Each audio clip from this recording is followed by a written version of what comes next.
Hey everybody, I'm Clifford Stummy, the pop song professor, and welcome to my channel where we make English class awesome by talking about song lyrics. I'm here with my dumb neighbor, Caleb, to talk about the album Vessel. Last week you watched the video in which Caleb reacted to some 21 Pilots songs for the first time, tried to introduce him to some finally good music after he's been wasting his life on the Beatles for forever, and now he has spent the entire week, out of respect for you guys, listening to the entire Vessel album so he could give you his honest opinion. That is completely true.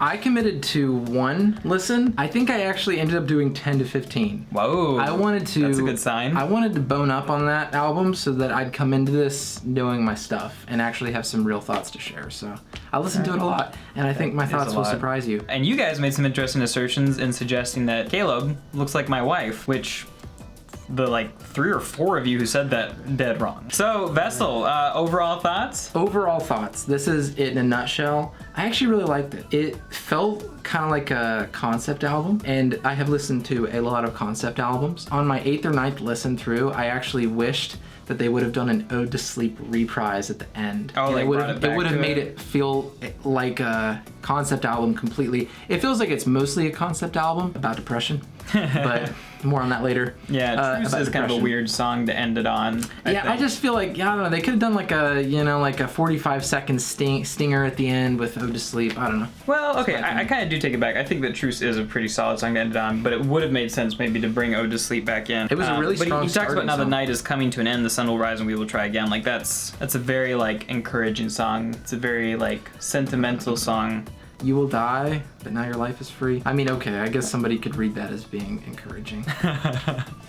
Well, yeah, it's kind of like the worst thing you could imagine will happen, but now you're free of the fear. Well, the line, "You're gonna die," is, I guess, the most positive thing inside a 21 Pilots song. So, You're gonna die. I mean, you take what you get, so. What would you say was the biggest strength of the album? Okay, the biggest strength, I thought that it was gonna be all kind of niche songs for a niche audience. There were some songs that you could rock out to in there. Yeah. I was surprised. Now, granted, they weren't all like this, but for instance, I think the strongest song on the album by far is "Holding On to You." I mean, and I'm sure that's probably the most popular song off the album. Maybe it is Car Radio. One of them. Car Radios and Holding On to You usually, well, and Trees. Those three usually tie for the most popular. Trees is okay. I don't know. Trees was very philosophical. I didn't see Trees as being like the strongest song or near the top. I would call it average or below average on that album. But I really liked "Holding On to You." I thought that was a really good song, and it actually kind of convinced me that their way of integrating rap with pop was a good thing to do. I was not crazy about it. I've never been crazy about the Gym Class Heroes take on rap. Yeah, I've never been crazy about rap. If you had to compare any artist to 21 Pilots for their integration of rap, Gym Class Heroes is probably a really close comparison. I immediately caught onto that. As soon as I started listening to it, I was like, wait a second. The way they're approaching rap, it's not a Jay-Z approach to rap. Right, it's not an Eminem approach to rap. It's a Gym Class Heroes. Yeah, it's almost like a little singy song to it. Right, there's a lot more. There's almost a melody to the rhythm, if you will. In a weird way. And it's almost like the rap is more a sprinkle or like a dessert, but not necessarily usually the main course. Yeah. They're still, it feels like they're primarily still melody singers, but the raps are this really awesome part of what's happening. And they know when to do the normal melody singing, which he does. What's the one with the ukulele halfway through? House of Gold. That one, I mean, he's singing the whole time. He's not rapping through that one, so he knows when to turn off the rap side and go in with the melody side, and I like that. There were a few instances where he was rapping where I wished he was singing. I don't think there was any instances where he was singing where I wished he was rapping. Caleb doesn't like rap, though. I'm not big into rap. But if there was anything that could have convinced me that rap has a place in music, I mean, this is it. I mean, don't forget, "Holding On to You," where he does the rap C part. The lean with the rock with it. When we gonna stop with it? Lyrics that mean nothing. We were gifted with thought. Is it time to move our feet to an introspective beat? It ain't the speakers that bump hearts. It's our hearts that make the beat. Exactly. Nice job, man. I actually memorized that because I was gonna recite it by myself. But okay, sorry about that. Okay. Well, you can't stop me. I figured I couldn't stop Cliff, but all right. Really good stuff. Biggest weakness. The biggest weakness in my mind, and I kept. Was it the presence of Josh Dunn? Was it Josh Dunn's drumming? No, I mean Josh is a great drummer. Let me put it this far. As far as drummers go, Josh is at the tippy top. I'm gonna leave it there.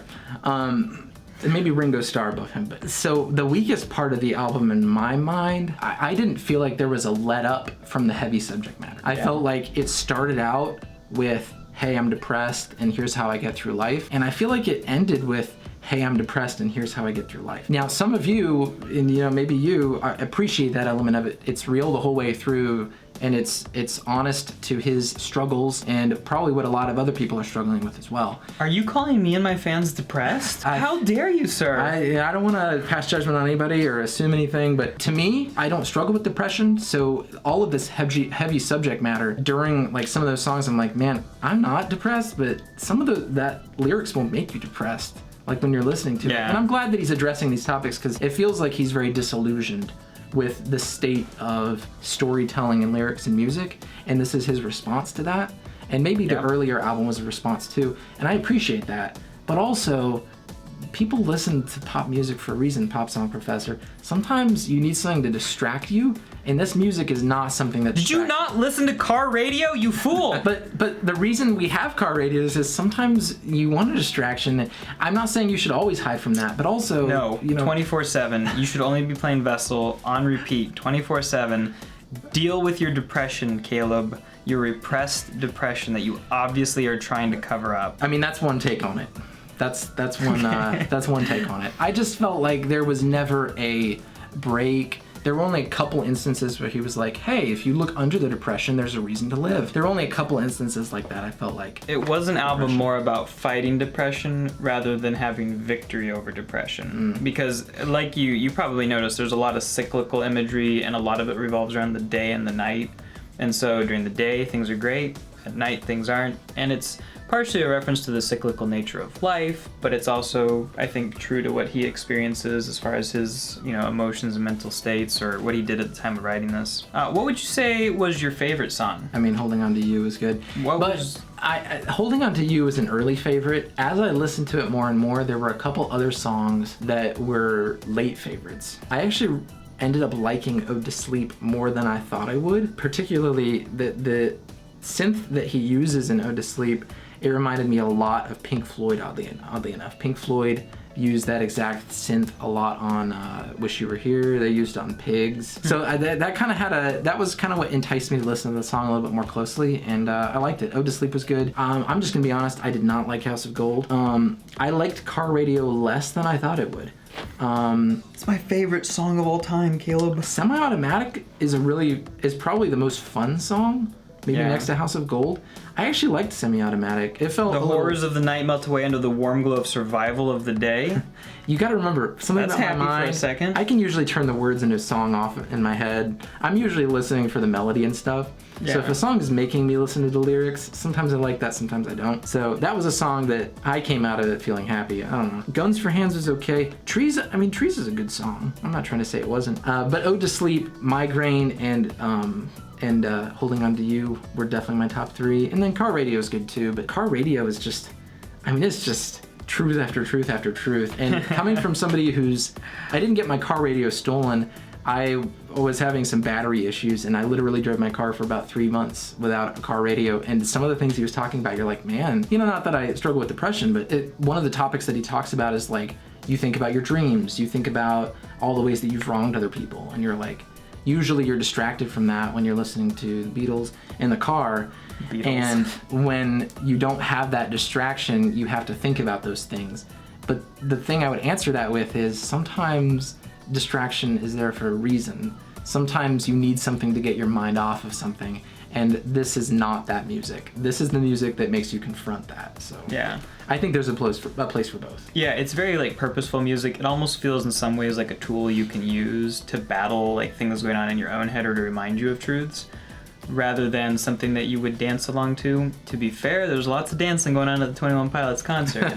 I bet. Hey, Holding On To You. They have a lot of other albums to draw from into that. But the part where in a concert where they do the Lean With It, Rock With It, such high energy, it's really awesome. I'll take you one day. I may go. If they play a lot of Vessel songs, I think I'd go at this point. Right. House of Gold is okay. I don't like ukulele music when I'm listening to it personally. And trust me, I have tried.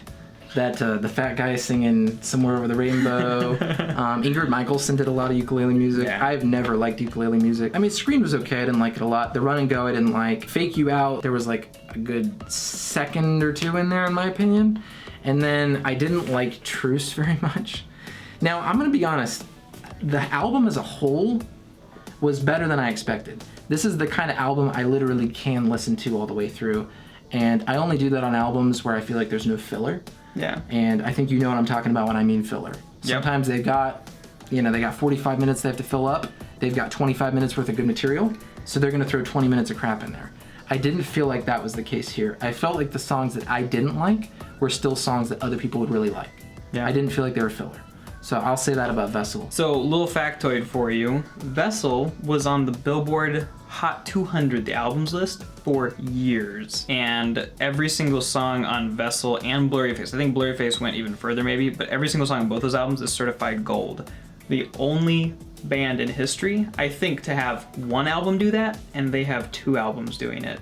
Wow. Which I think gives testament to what you were saying, that like there's no filler on any album. Like it's all very intentional. It all belongs there. I looked at the release dates too. It seems like the release dates back that up. They're not releasing these year and year back to back. I mean, even the Beatles did that, and the Beatles were pretty honest about which songs were filler and which weren't. Like, if you go look at it, they were very honest about like, hey, the studio told us we had to write a hit, so we went and wrote a hit. Which is great, for if you're the Beatles. But when you're a band like this, if the studio execs come up to you and point a gun at your head and say, hey, you need to give us a hit, you might not be turning out something great in a day or 2 days. Yeah. So these guys, it's very put stuff together. It seems very intentional. Everything on this album seems intentional. Nothing seems like they did it because there was an assumption that they had to do it, or that it's just the way it gets done. Everything felt like it was being questioned. Even some of the timing, like I was, telling you, I hear, music at maybe a little bit of a deeper level than some people.